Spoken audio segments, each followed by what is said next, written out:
नमस्कार, मैं प्रद्युमन जोशीला। बुढ़ापे में बीजेपी विधायक राम कुमार गौतम को भारी पड़ रही है अपनी ही बयानबाजी।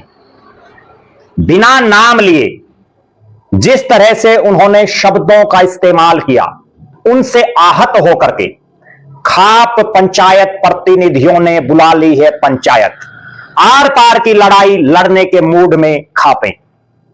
इस वीडियो में हम आपको विस्तार से बताएंगे कि आखिर एक चुना हुआ जनप्रतिनिधि, सरकार का विधायक, और वो जिस तरह की भाषा अमर्यादित शब्दों का इस्तेमाल कर रहा है, उससे बहुत बड़े वर्ग को उसकी भावनाएं आहत हुई हैं, ठेस पहुंचा है।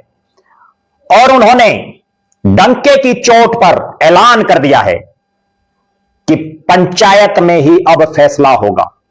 इस वीडियो में हम आपको विस्तार से बताएंगे।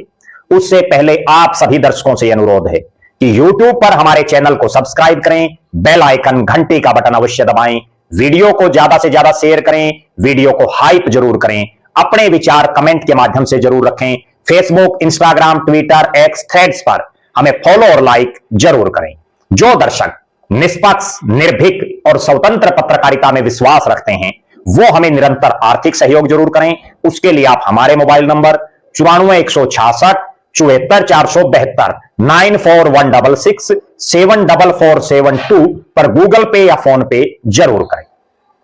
राम कुमार गौतम, बीजेपी विधायक हल्का सफीदों ने सार्वजनिक मंच पर बिना नाम लिए साड़ा, उल्वो, सुसरा, बटेऊ इस तरह के शब्दों का इस्तेमाल किया और उन्होंने कहा कि तारा लागदार नायब सैनी आगे फेरा होगा, साड़ियां से राज चला गया।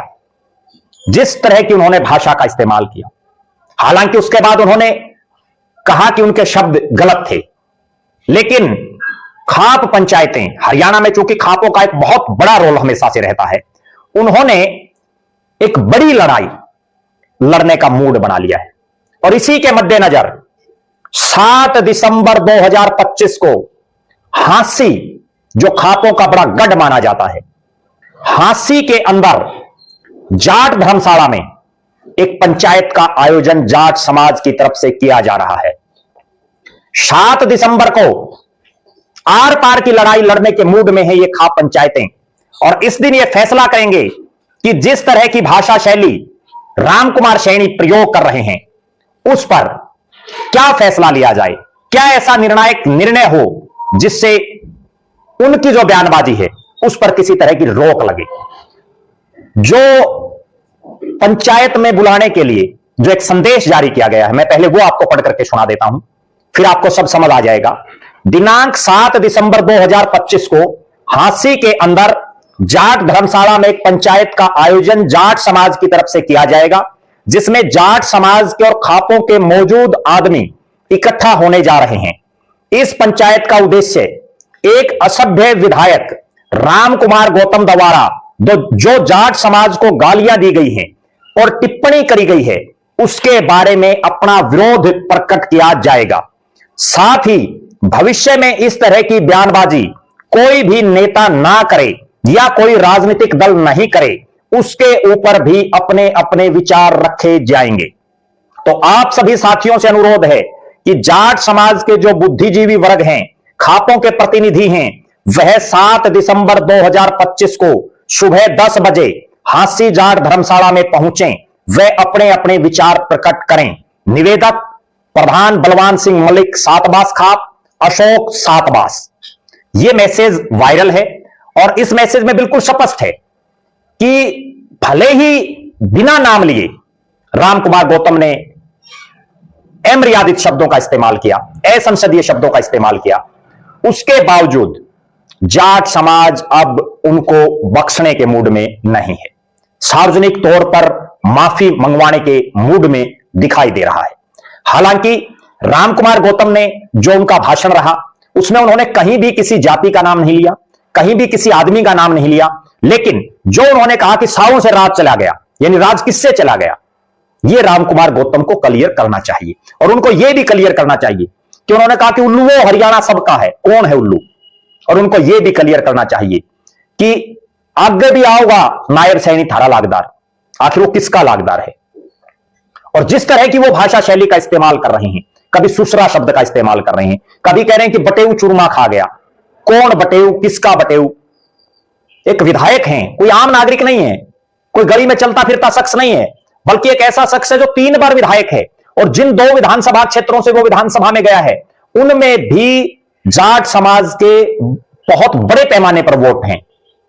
और यह भी नहीं है कि रामकुमार गौतम को जाट समाज ने बिल्कुल एक भी वोट नहीं दिया, बल्कि रामकुमार गौतम तो खुद सार्वजनिक तौर पर भी मान चुके हैं कि 2019 के चुनाव में जाटों की वजह से वो चुनाव जीते हैं, क्योंकि जाट समाज ने चौधरी देवीलाल के परिवार की पार्टी से जब उन्होंने जिंदगी में पहली मर्तबा चुनाव लड़ा तो उसको सिर आंखों पर बैठाने का काम किया। लेकिन अब जिस ढंग की भाषा शैली रामकुमार गौतम बिना किसी का नाम लिए इस्तेमाल कर रहे हैं वो वास्तव में निंदनीय है। और यही एक कारण है कि सातबास ने तो अपनी महापंचायत बुलाई है, अपनी पंचायत। इसके अलावा चाहे विनयन खाप हो, उनके प्रधान का बयान आ चुका है। समाज के अलग अलग वर्गों के बुद्धिजीवी जो लोग हैं वो लगातार बयानबाजी कर रहे हैं।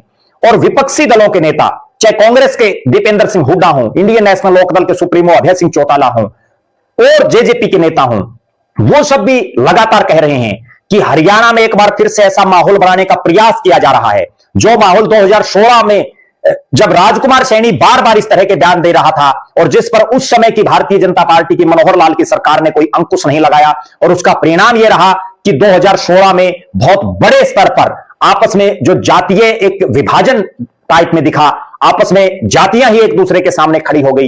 एक बार फिर से जिस तरह से रामचंद्र जांगड़ा के बाद रामकुमार गौतम बयानबाजी कर रहे हैं, और यह नहीं है कि वो एक दिन बयान दे दिया, अक्सर वो इस तरह की बयानबाजी देते रहते हैं। और मेरा तो यह मानना है कि जिस तरह से रामकुमार गौतम बेलगाम होकर के कई बार बोल देते हैं, चाहे वो दुष्यंत चौटाला को लेकर के उनकी टीका टिप्पणी हो, चाहे उनकी टीका टिप्पणी अब बिना नाम लिए जो है एक बहुत बड़े वर्ग को टारगेट करने की हो, तो अपने आप में यह दर्शाता है कि वो किस ढंग की राजनीति करते हैं। और उसके बाद खुद रामकुमार गौतम इस तरह की बयानबाजी करते हैं कि कुछ लोग हैं जो जातीय मानसिकता से पीड़ित हैं, उनको उनसे परेशानी है, जबकि यहां उनको स्पष्ट करना चाहिए कि सालों से राज चला गया, कौन है वो साले? बटेऊ चूरमा खाओगे, कौन है वो बटेऊ? और किसके लागदार है नायब सिंह सैनी?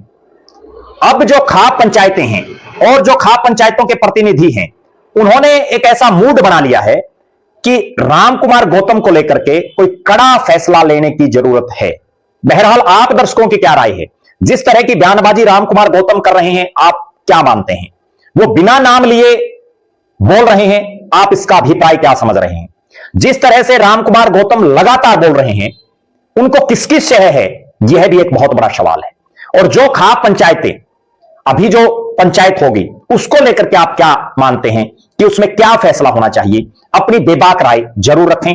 आप लगातार हमारे साथ बने रहें, हमारे फेसबुक पेज को लाइक और फॉलो करें, यूट्यूब पर चैनल को सब्सक्राइब करें, बेल आइकन घंटी का बटन अवश्य दबाएं, वीडियो को ज्यादा से ज्यादा शेयर करें, वीडियो को हाइप जरूर करें, अपने विचार कमेंट के माध्यम से जरूर रखें। जो दर्शक आर्थिक रूप से सक्षम हैं वो हमें निरंतर आर्थिक सहयोग जरूर करें। बहुत बहुत धन्यवाद। आपका अपना प्रद्युमन जोशीला।